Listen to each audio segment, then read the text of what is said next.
کا ہے دروازہ کھلا مانگ ہری ماں، رحمت کا ہے دروازہ کھلا مانگ ہری ماں۔ وقال النبی صلی اللہ تعالی علیہ وسلم المرء مع من احب او کما قال سیدنا رسول اللہ صلی اللہ تعالی علیہ وسلم۔ درود پاک پڑھیں، اللہم صلی اللہ سیدنا مولانا محمد معدن الجود والکرم وآلہ وبارک وسلم صلاۃ و سلاما علیک یا رسول اللہ، صلاۃ و سلاما علیک یا حبیب اللہ صلی اللہ تعالی علیہ وسلم۔ اللہ رب العزت جل جلالہ وعظم نوالہ کا فضل اور احسان ہے کہ اس نے اپنے حبیب سید عالم صلی اللہ تعالی علیہ وسلم کے تصدق و طفیل ہمیں امت مصطفیٰ علیہ تحیت و السلام میں پیدا فرما کر ہم پر احسان عظیم فرمایا ہے۔ آج میرے مخلص گرامی وقار جناب محمد ارشاد صاحب صدر امام احمد رضا موومنٹ کی دعوت پر جامعہ گلشن فاطمہ دیکھنے کا شرف حاصل ہوا۔ جامعہ کو دیکھ کر دل باغ باغ ہوا۔ اس کی تعلیم و تربیت کے جو مراحل گزرے اور آگے کی جو منصوبہ بندیاں مخلص گرامی نے مجھے بتائیں، اسے سننے کے بعد بے پناہ مسرت ہوئی۔ دعا ہے امام احمد رضا موومنٹ کو پروردگار عالم دین دگنی رات چوگنی ترقیاں عطا فرمائے، اس کے تمام اراکین کے اندر خلوص و للہیت کا جذبہ فراواں پیدا فرمائے، آپس میں اتحاد و اتفاق کے ساتھ دین و سنیت کی خدمتوں کو انجام دیتے رہنے کی توفیق رفیق عطا فرمائے۔ یہ جان کر مجھے اور بے پناہ خوشی ہوئی کہ امام احمد رضا موومنٹ کی جانب سے شہزادہ رسول جگر گوش بطول شہزادہ غوث اعظم حضرت علامہ مولانا الحاج الشاہ مفتی سید محمد عبد القدوس قادری رزاقی حسنی حسینی سرقاضی بنگلور و قطب بنگلور علیہ رحمت و رضوان کے حالات کو اہل کرناٹک، اہل سنت و جماعت بالخصوص اہل بنگلور تک پہنچانے کا ایک جذبہ صادقہ دیکھا۔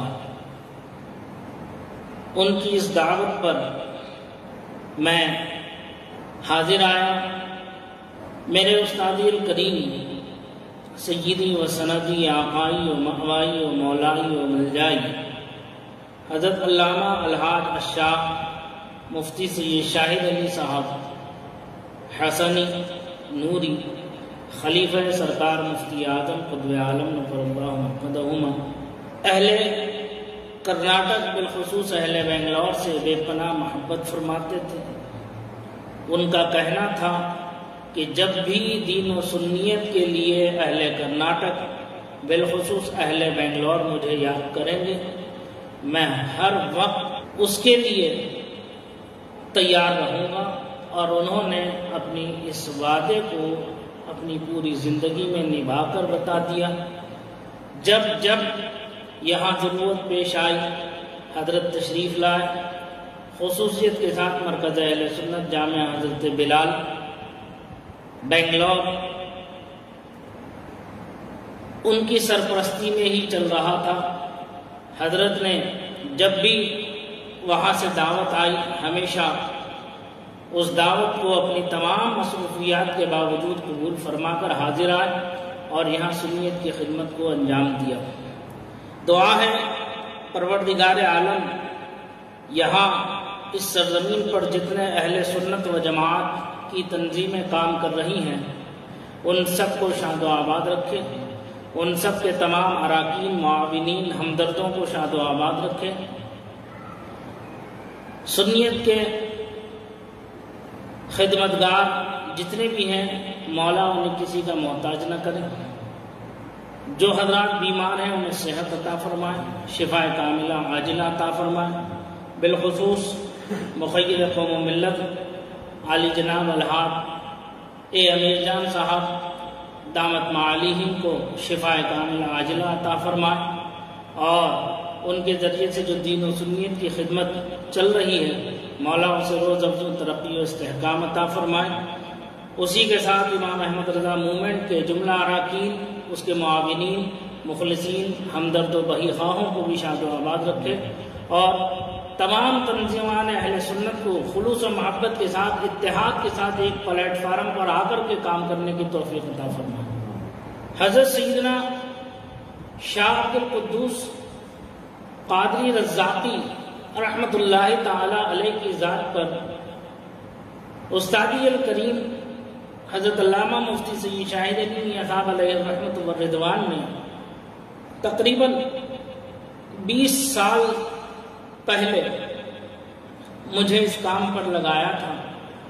جب تصنیف و تالیف کا کام چل رہا تھا حضرت کا، تو ارشاد فرمایا تھا ایک جملہ کہ بیٹا یہ جو کام ہے یہ اپنی جگہ ہے، اسی کے ساتھ ساتھ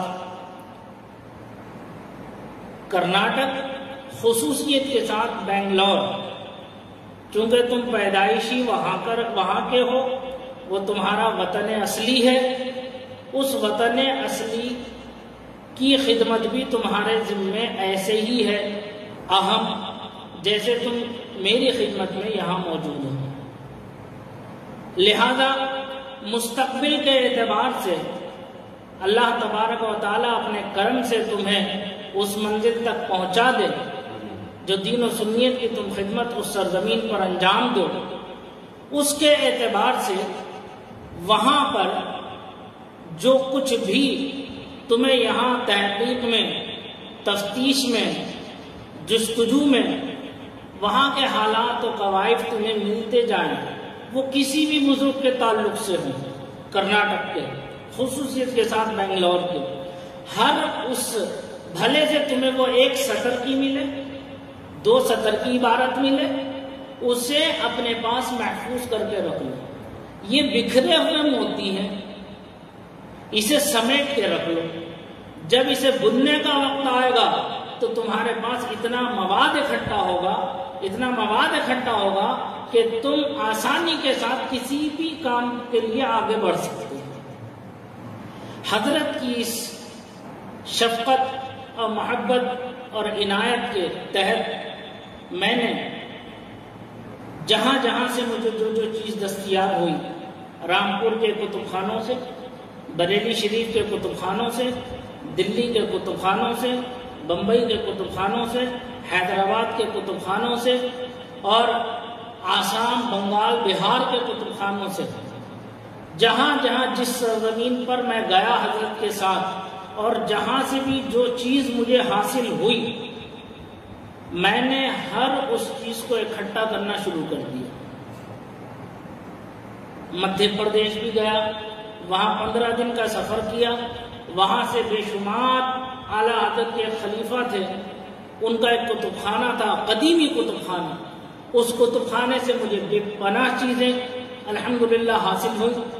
اور بہت سے بنگلور کے جتنے بھی ادارے ہیں، لائبریریاں ہیں، ان لائبریریوں کو جو ہے کھنگالنے کی کوشش کی. یہاں کے قبرستانوں کو کھنگالنے کی کوشش کی کہ یہاں قبرستانوں میں کون کون بزرگ آرام فرما ہے، کون کون عالم ہے، کون حافظ ہے، کون قاری ہے، کون مفتی ہے اپنے وقت کا، اپنے زمانے کا.